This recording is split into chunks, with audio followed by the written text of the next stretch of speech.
Joining us now from the USA Today Green Bay Press Gazette, the one, the only. His team's not in the wild card anymore, so he's kind of depressed about baseball too. Ryan Wood. Man, that was good to see you too. Thanks for that. Hold on, I should probably turn you on. There you go. Go ahead. Good to see you too. Thanks for that. Yeah, as if I needed to wake up today and have that reminder. Seriously. So Ryan, who do we blame? Who do we place the blame on for this game? Tyrese Halliburton.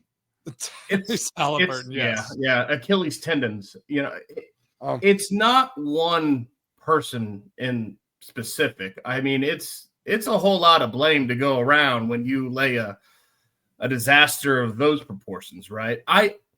You can't throw the pick. You have to know that what the safety's responsibilities are. Recognize that he can slide into that throwing window and never let go of that football. That can't happen. You can't. You all week you're preaching Shelby Harris is the guy on field goal block you have to account for.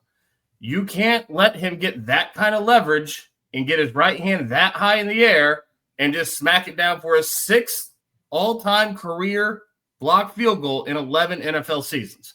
If he's the one guy, he can't be the guy to block the kick. You can't have all those offensive line issues, which is where I think it kind of started. Jordan Love throws the interception. Other than that, I thought Jordan Love was okay, other than one terrible, terrible interception. Yeah. He was harassed all day. He was sacked 5 times in 3 quarters, and that's only the 2nd time in his career he's been sacked 5 times in a game. The only other time was week 4 of 2023 when Jordan Love was still very much a new starting quarterback trying to figure out in the league. So much of that I don't put on Jordan Love. And it'd be one thing if he was just under constant duress. He wasn't. There was also penalties up and down the offensive line. Mm-hmm. It was a double whammy. So, and on top of that, you had 10 days to prepare an offensive game plan for this game. How does Zach Tom get on the field only playing 1 snap when you have all week to evaluate him medically? That should never happen. But you've got – I get, hey, the Cleveland Browns defense is very, very good. It is a very legit top NFL defense. But you had 10 days to come up with a game plan, and that's what you had. Yeah, Matt LaFleur gets some too. Well, I think sometimes that's the issue, right? It's like, talk about overthinking. It's like, all right, we have 10 days. We're planning. They have like a whole list of plays to run. Like supposedly, I don't know if that was the truth from what the commentator, they kept saying that if Myles Garrett's out, this is our play sheet, right? And it's like that should not be a game plan. Like we should have just like something like a rhythm, like have a plan outside of like specific players, on the field. I get that happens and you have to be mindful, but I just feel like if that was the focus, you're focused on a lot of the wrong things. And I go back to that interception. I was just watching it again, and I was watching it this morning over and over again. And honestly, I'm going to say, like, I'm not sure if it was supposed to be all slants. I'm not sure Dontavian Wicks ran a slant route there. Like if he's supposed to run a slant, he did not cut in front of anybody. Like in my mind, a slant is a couple steps. He's just cutting in front of that linebacker. So maybe that's what Jordan thought he was doing as well, was that there was no way that linebacker or that safety is going to be a problem because that route's supposed to be underneath all of that anyway. So whenever little mistakes start popping up like that, it just kind of boiled to that very last moment. And then those last like couple minutes of that game, 5 minutes of that game just was a complete meltdown whenever it didn't need to be. You run the ball, you don't pass that ball, you don't do that, you punt it down. The Browns aren't going to drive the length of the field and beat and tie that game or get in a position to win that game like they did if you don't turn the ball over there, in the fourth quarter. Hey, Mason, I don't know if you've given your opinion on this today or not, but did you have any problem with the trajectory of the kick? I did talk about it earlier, and I prefaced it with saying I'm not, I'm never going to just like break down and like be like, oh man, that was awful, unless it's just blatantly just, all right, that was a miss, that was a bad kick.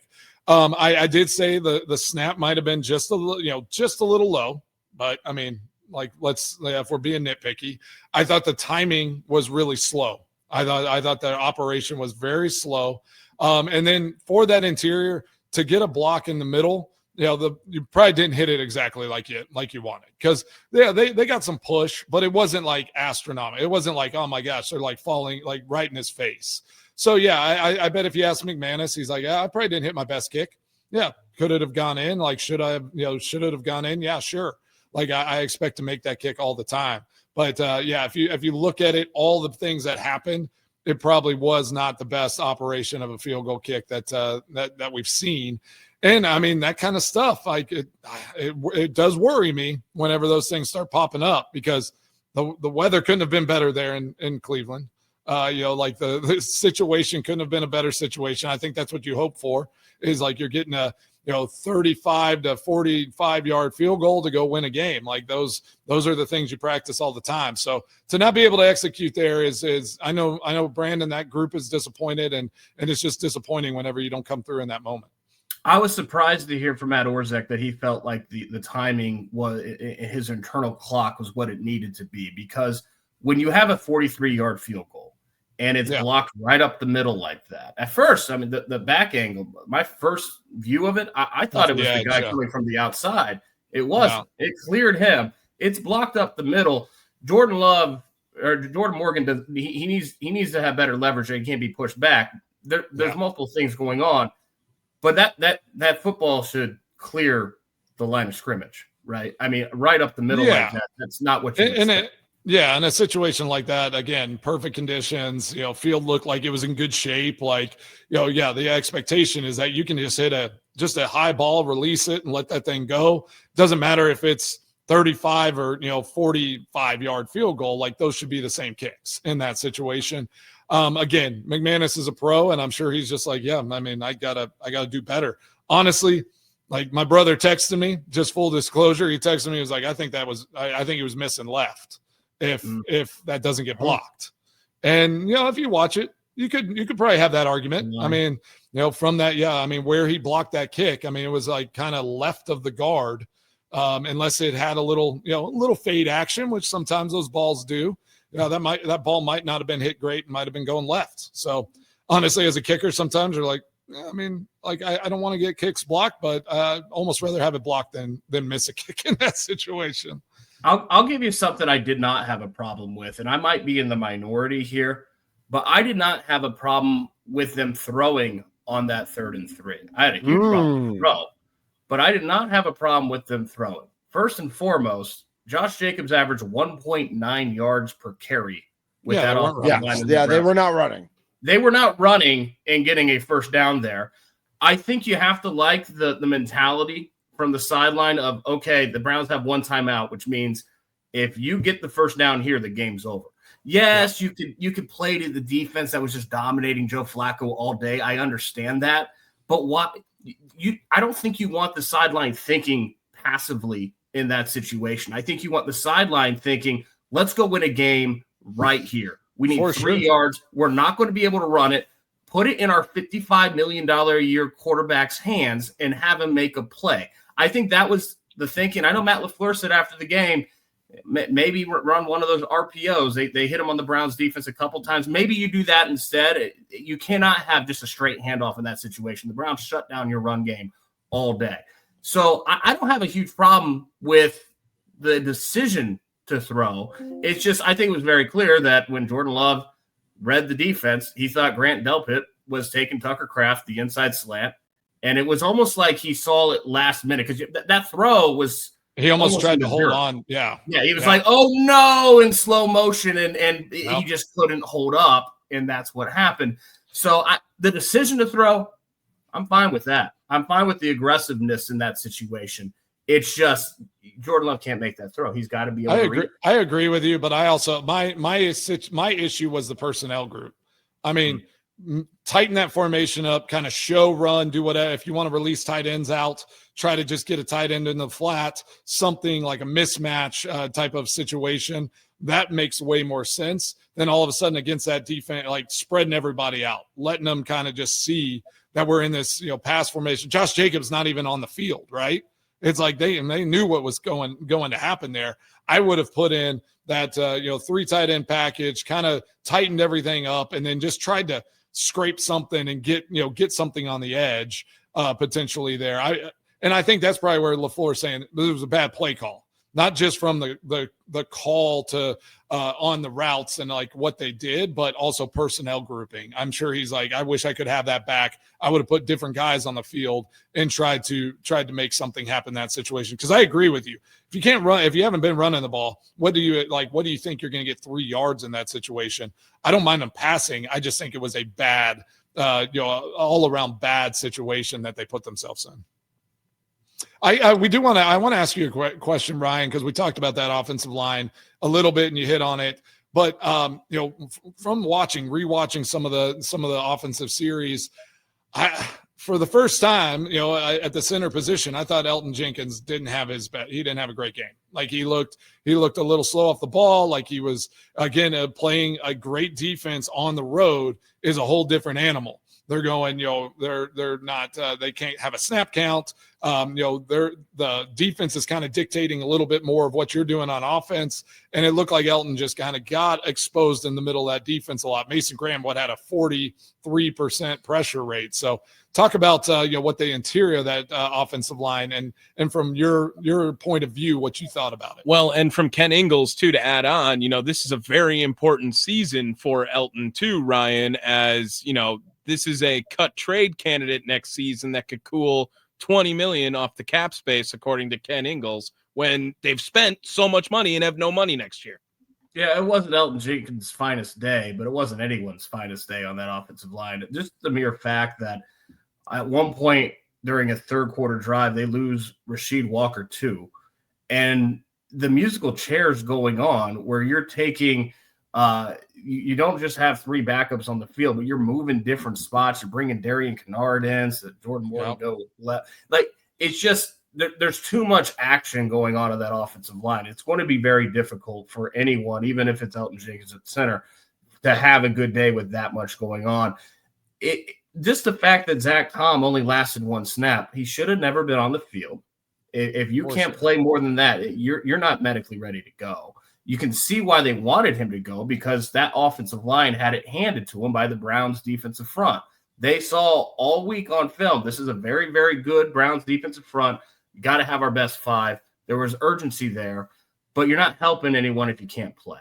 And he wasn't helping anyone with 1 snap. You wonder if kind of ruling him out a little early and being able just to work with one group throughout the week instead of juggling throughout the week in practice, if there would have been more cohesion on the offensive line, because that's what I ultimately saw was a group that just they weren't cohesive. They were not connected, and they were going against the Browns defensive front that absolutely took full advantage of that.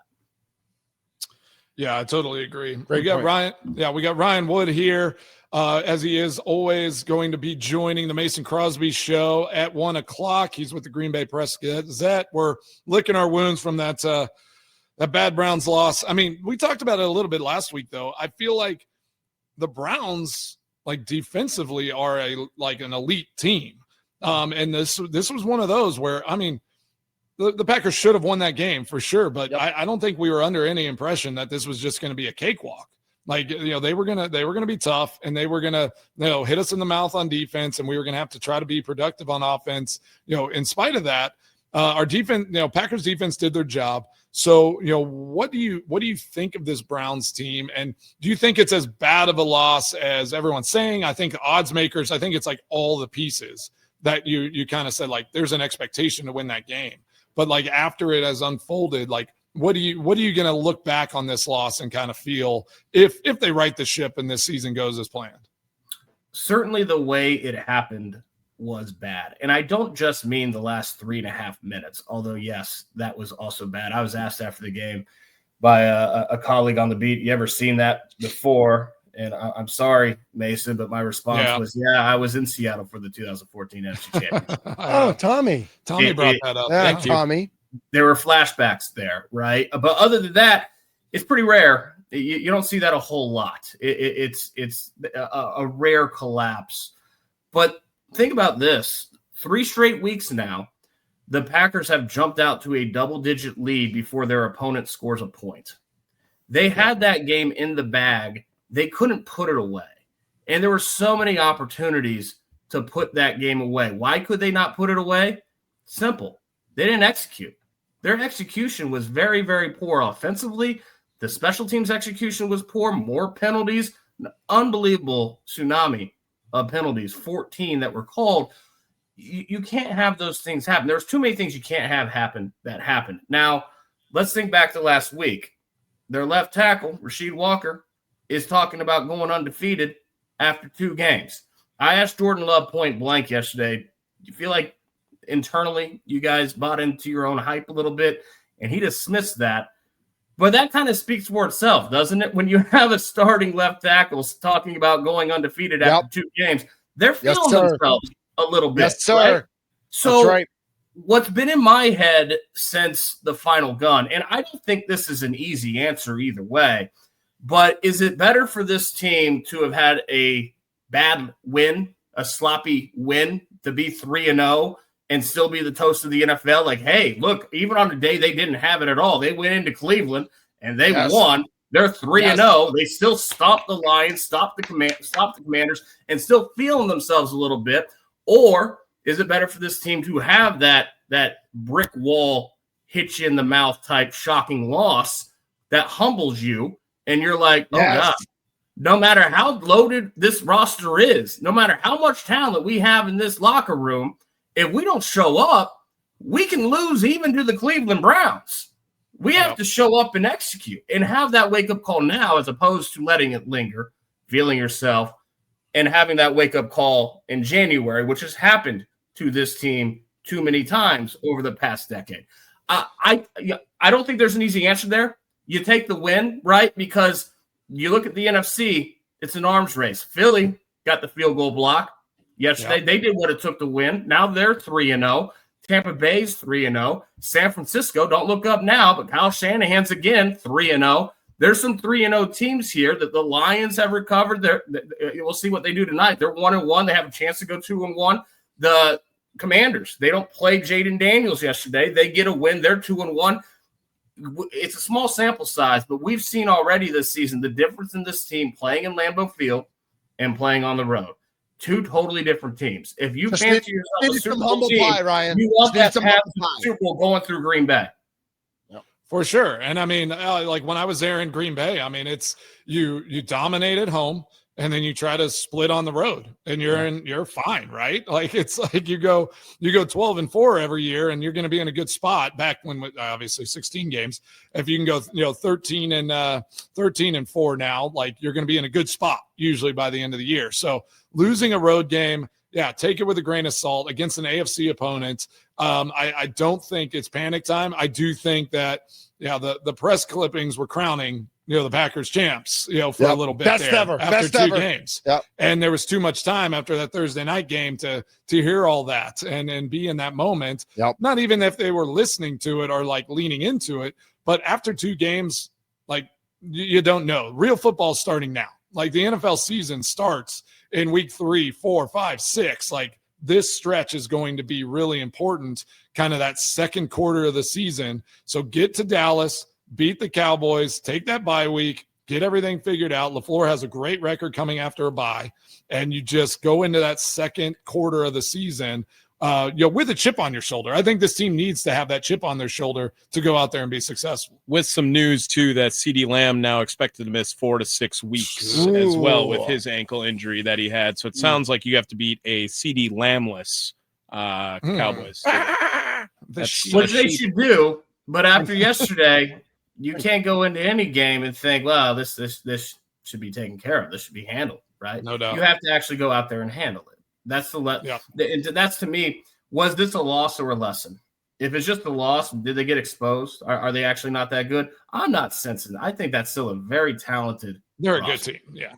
If it's a lesson, if they can use that, there are worse things. And ultimately, if you saw this first 3-game schedule, the 3-game stretch to open the season, and you were told that the Packers would open 2-1, I think you take it. I think you'd be okay with that. Now, you wouldn't expect the 2 blowouts against the Commanders and the Lions and losing to Cleveland. Happens. Yeah. But at the end of the day, I think you take that too, because you stopped the 2-time reigning NFC North champs.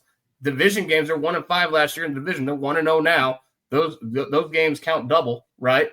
And then you beat the NFC runner-up from last year, a team that you know is going to be vying with you. That's a win that can help you late in the season. So if you had to pick one game to lose to go 2-1, it would have been that game. You just wouldn't have picked it that fashion.